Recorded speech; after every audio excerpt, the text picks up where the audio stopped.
Hey guys, this is Kirob speaking, and today we are back with a playthrough in automation, and it is the launch of the Lite campaign v3.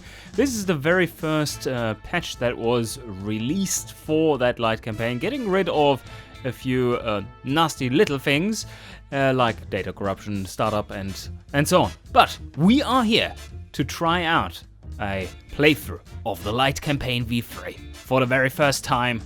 And there's no save games here, so let's start a new game. Considering I made the tutorial, I don't think I have to watch it, so yeah, I've been through that. Also, I did ask you via a poll on my YouTube channel what kind of company I'm supposed to play, and the overwhelming majority voted for Shitboxes in Archana. Well, that's quite the thing. So let's start in Archana. The cheapest labor, one of the lowest plot costs. No, not quite. The lure is super low. Why are they so low? I need to check my stats. Well, okay, plot costs aren't that low, but labor is pretty cheap. And we have economy size 62%. Oh, it's actually currently a bit larger. What's going on there? Oh, that seems to be a good catch. Anyway, we are called Kozak Avto Traktor. Yes. I mean, if you're a shitbox manufacturer, then you kind of have to have tractor in your name, right? I mean, Lamborghini and stuff needs to have tractor in their name too. Fortunately, we were awarded by the country, by the government, by the people. We were awarded a large factory plot and a medium-sized shit factory on top of it. Of course, we have zero company tech pool and not that much cash. Let's see, how much cash do we get? And how difficult do we want to have this be? 500% difficulty? Whatever that means currently. I mean, it's not really balanced yet. Should we give that a go or put this at 90?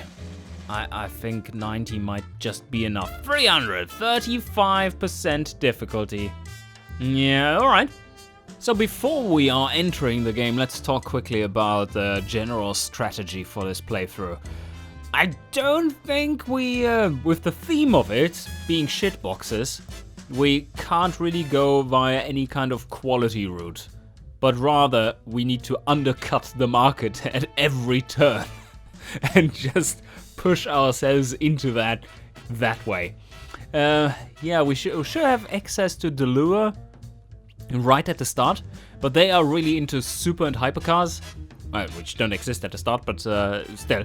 So not the biggest market for us really, so I don't have to heavily invest into selling into that market. But as soon as these bigger countries open up, I think we will have a good shot at selling cheap to their budget buyer demographics. So it is Kozak Avto Traktor.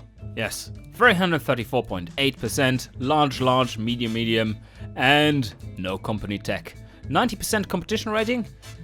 Yeah, I mean, we could play it 500%, but not in an early playthrough like this. This is actually not balanced at all. So, I don't know what the game is throwing at me, so let's check it out. Let's start the game. Okay, economy. We're currently in a phase of growth. That is not necessarily good, but yeah, depending on how long it takes to design the first car, I think I'm aiming... It's a shitbox, so I would aim at 3 years, maybe? Something like that. Don't think we need much longer. Although those budget categories really like their reputation too, yes, but also reliability. And that is something we can't have too little of.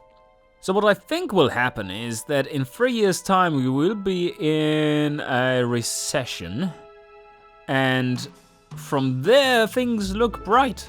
I guess, I hope. Right, let's design our first car. Yes, it's all empty. What will it be? Oh, the choice is rare. Where do we want to distribute our cars? I think in both regions.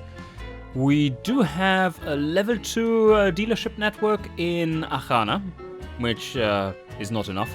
We need to get to all the people and proletariat.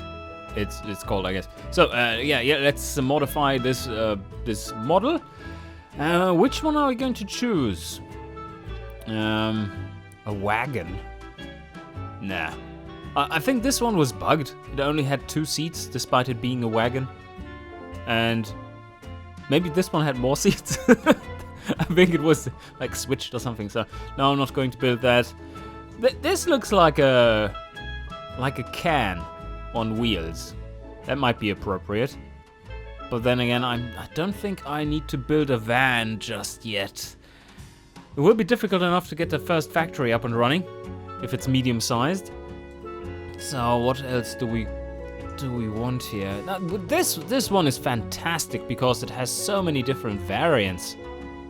Yeah, let's go for this one. Also, it's 1940 and that fits perfectly with the theme of shitboxes. We do have a medium factory to start with, so I'm going for steel. That is also dirt cheap, which is great. Ladder frame, of course a ladder frame. Just steel, we don't have money for galvanization. That's way too fancy. That's some Western shit right there. And then, ooh, well, we don't necessarily want to make tractors from the start, although that would kind of be fun. Don't tractors have like leaf suspension front end rear, or do they use coil? I would assume that they are solid axle front end rear.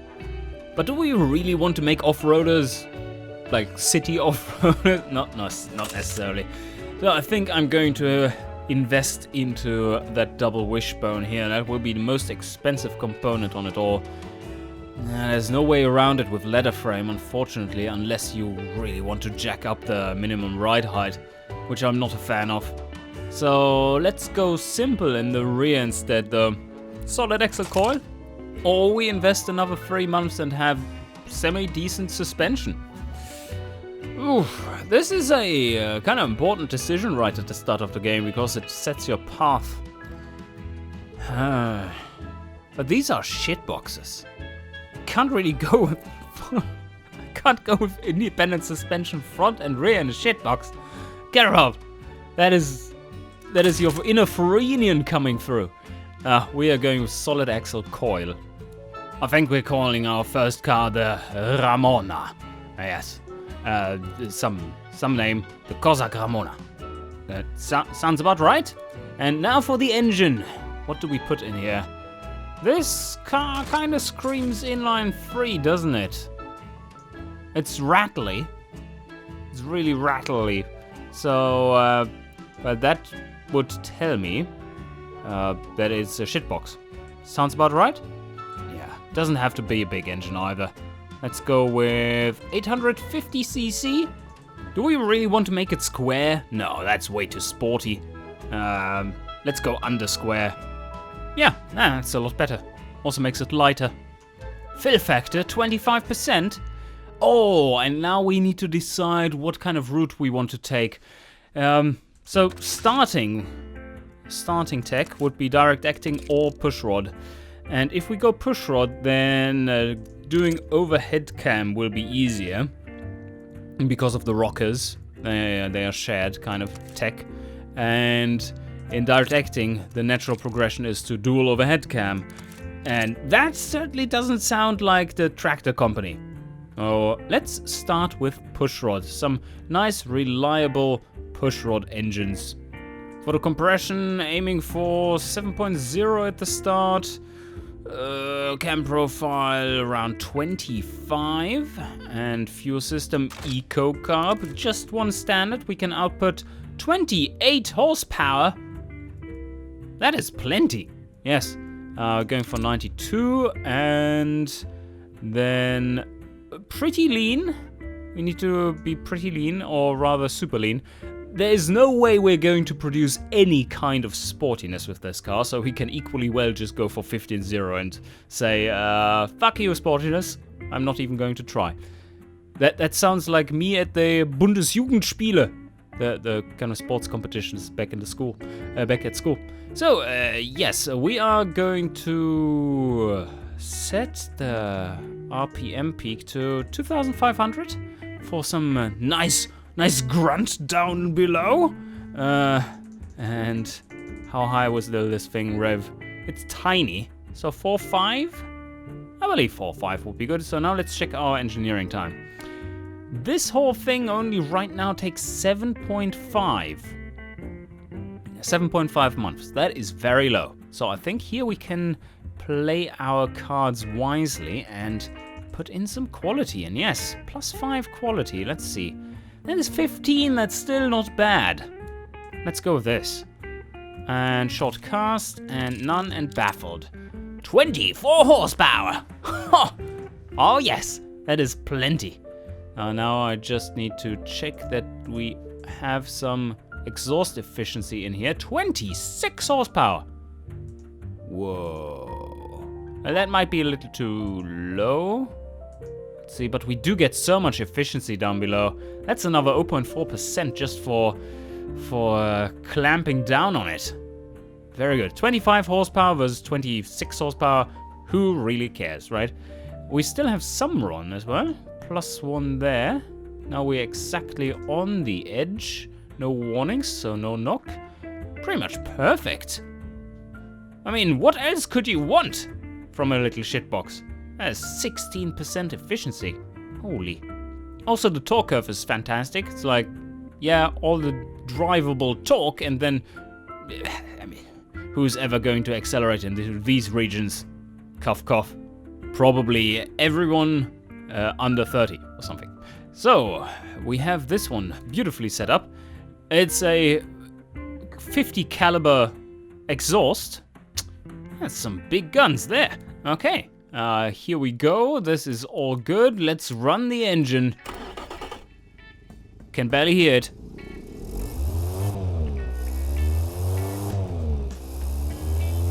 Well, it sounds perfectly adequate for a shitbox.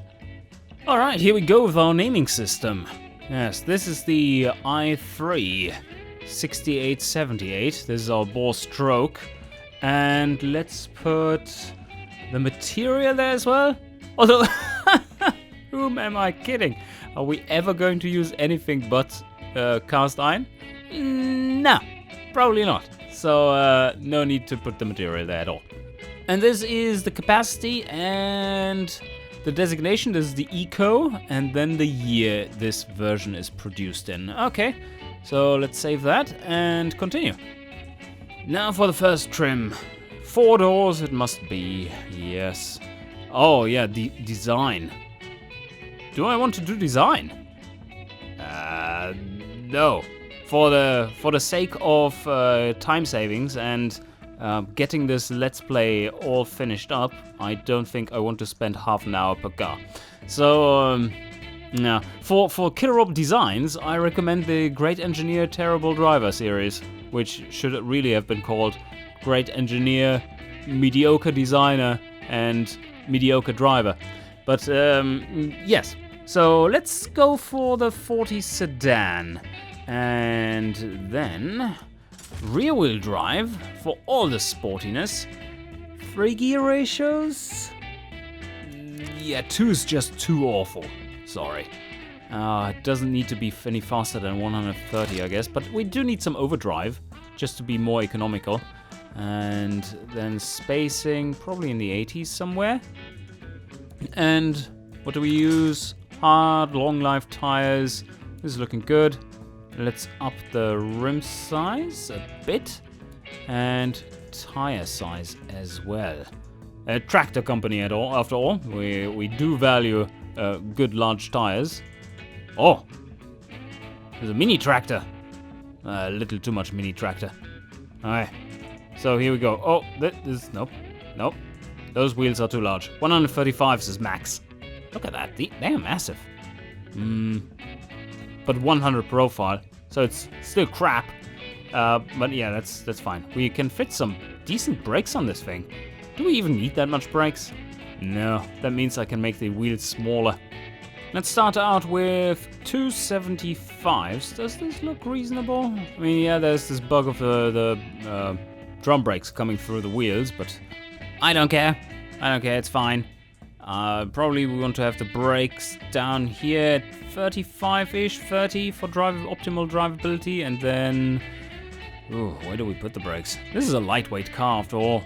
Not quite as lightweight as it could be, considering it's an all-steel construction. Nothing fancy in there. And cooling airflow, 70 seems to be a good compromise for cars like this. Shitboxes of this kind.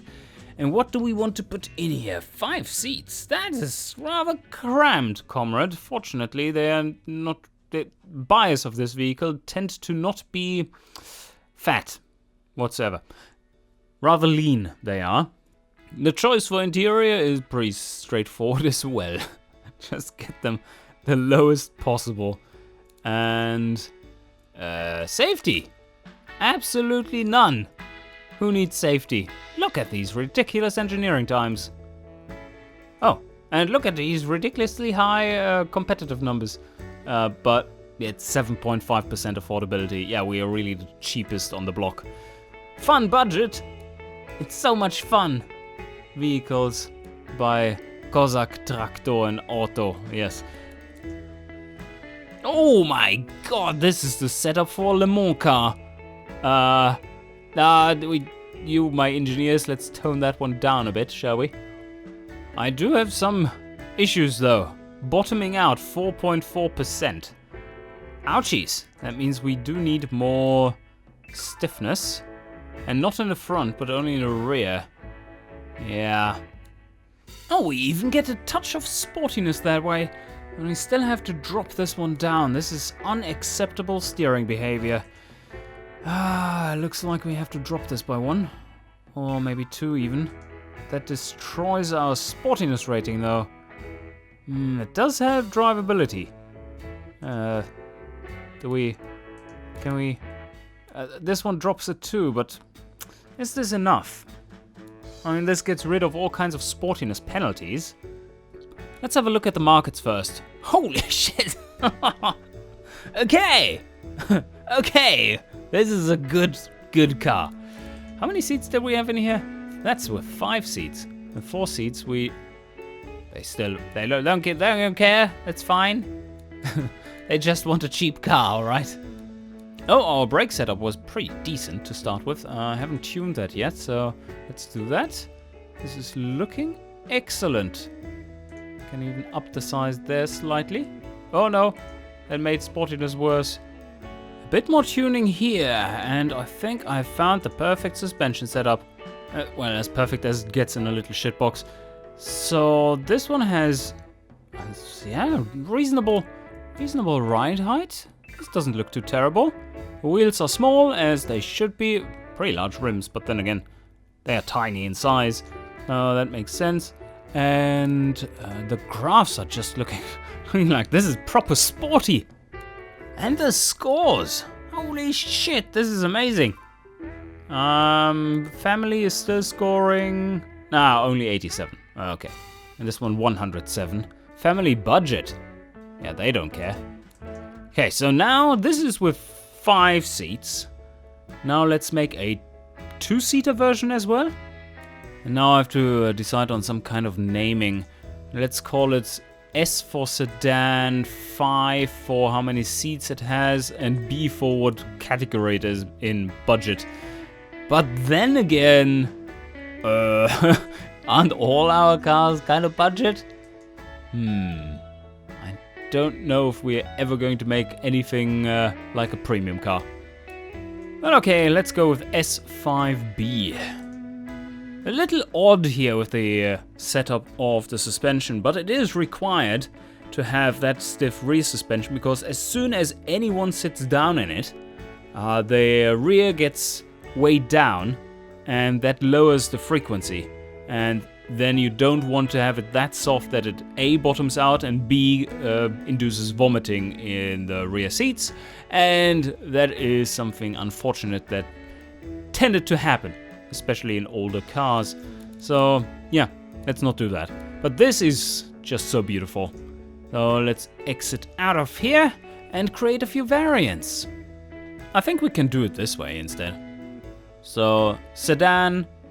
Oh, well, the sedan body is shown there too. Sedan 5-seater family budget. That's basically what it is because it has 5 seats. Sedan 2-seater sport budget. Oh yes, we are going to do it. A sporty shitbox. It still has the same inadequate engine. But let's see. It's not that bad.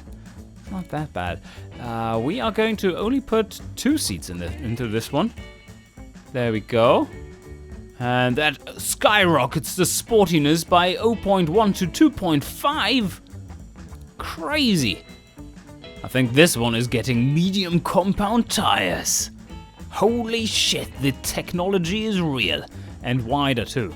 130s. Huh. Can't really pay for more brakes though, they are expensive. They are really expensive for the budget category. Alright, I want to see what kind of sportiness we can get this one up to. Look at this, 64 seconds from 0 to 100. That is quite the achievement. How do we best do this? Do we want to have second gear to 100? That would be like this, and that gives us. Oh, okay. It doesn't quite reach 100. You have to up it slightly. Oh yeah, 65. It's right at the top of the line. Right there. It reaches in 61.4 seconds. Now that is what I call a sporty car. Oh, we broke the minute. 58.1. But I don't think that is actually too good a choice. Or is it? I mean, there's no wheel spin here. But our fuel economy suffers quite a bit.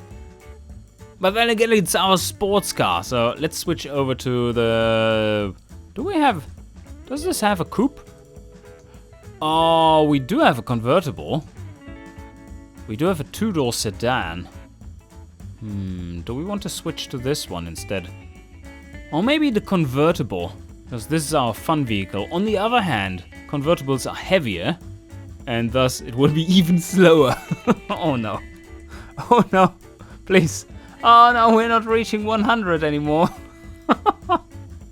But wait, okay. We can make a sporty version of that engine. Let's do that. So we clear the engine slot and create a new variant of an existing engine. And now let's tune this beast. Yes, this is the clone. So we call it the S46. With a cam profile of 38. And can we get there? Single barrel carb. No eco. We don't need eco anymore. Performance intake. Or does this take too much engineering? No, this doesn't take much engineering. It's fine. And here we're going all kinds of crazy. 13.8 AFR. Fuel ignition timing up to 40. We're going to rev this one out to 4.7. Okay, now that is a sporty engine.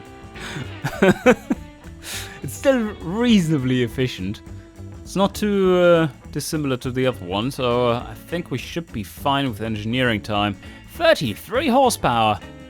And what is this? 41 seconds only from 0 to 100. That is a new company record. Oh, sports tires. What is this? New invention.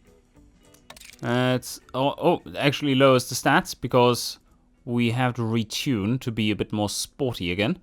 Alright, we can do that.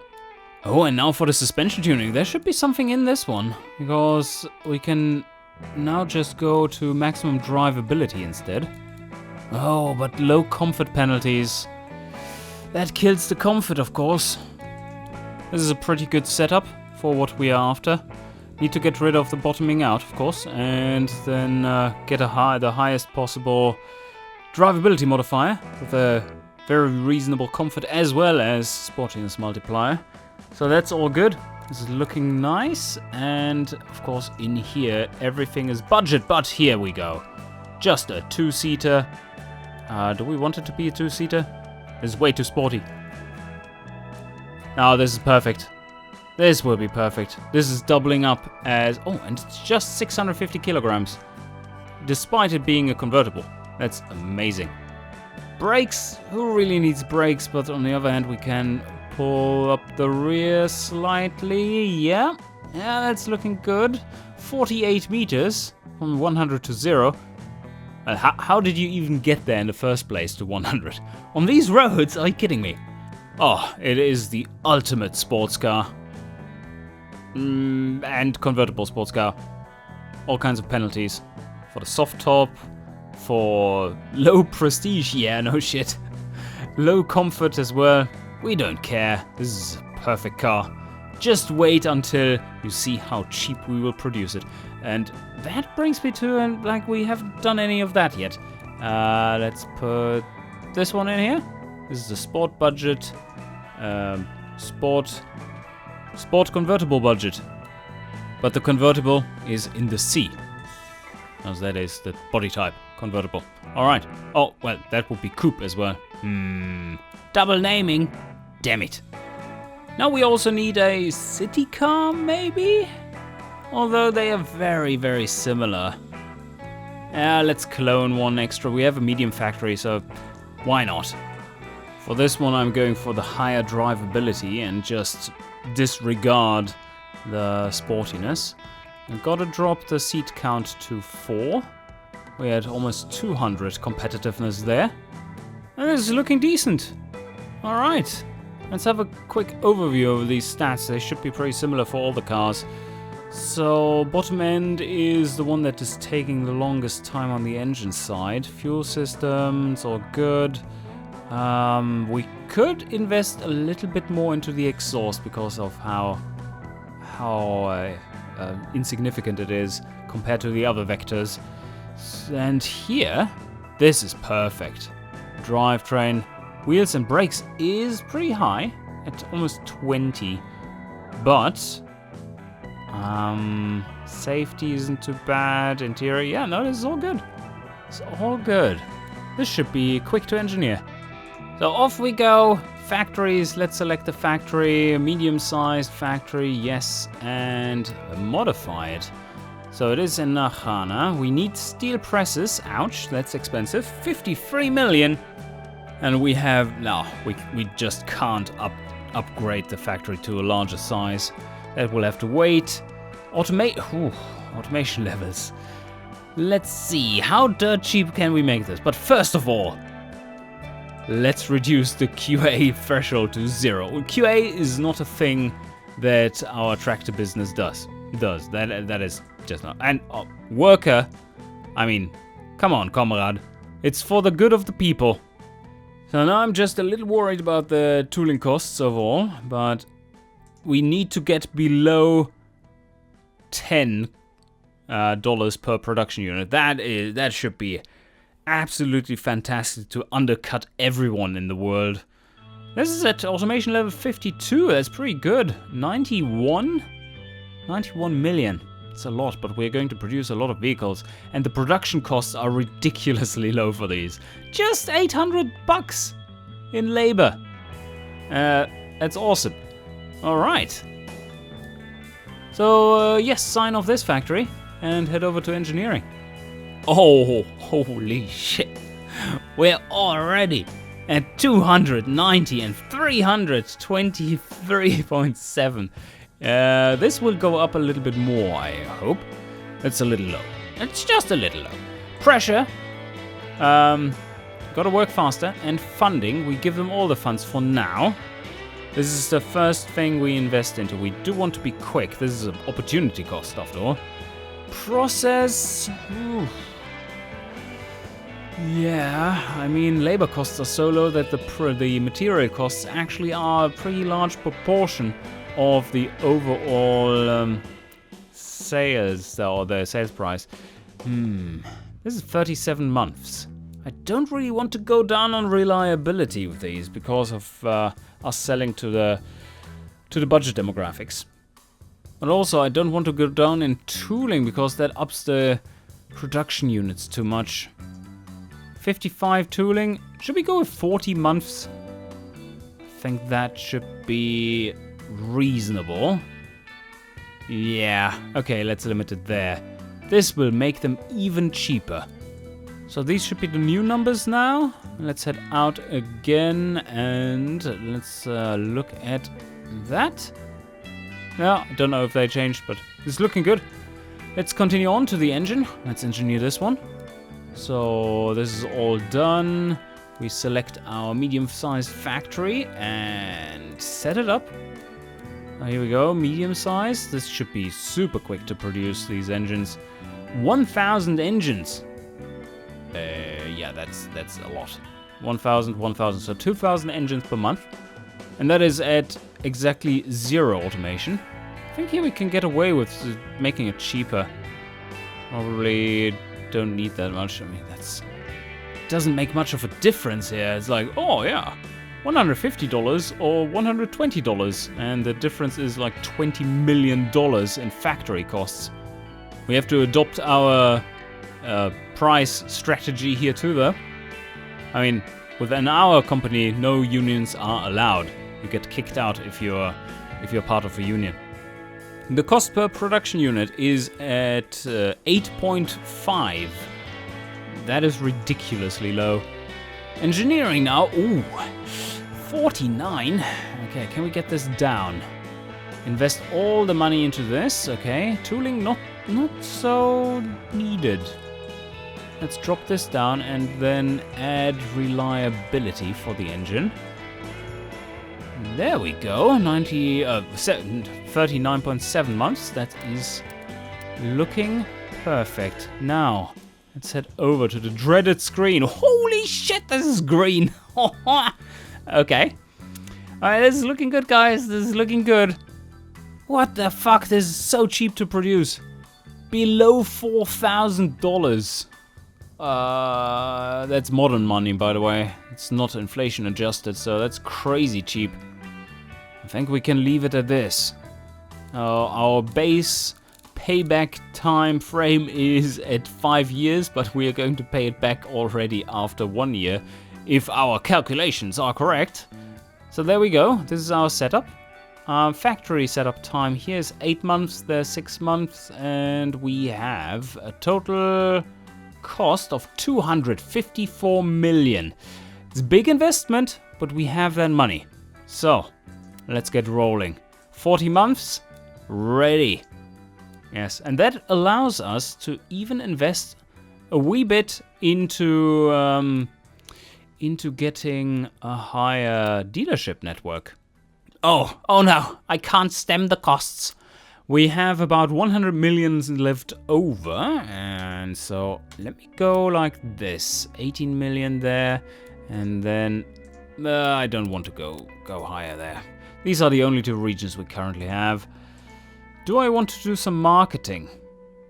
Probably first when I actually have the car and invest. This is probably dirt cheap. Oh yes, it is dirt cheap. We can go heavily into marketing towards drivability. That's one of the main stats of our car, after all. And more or less all our demographics.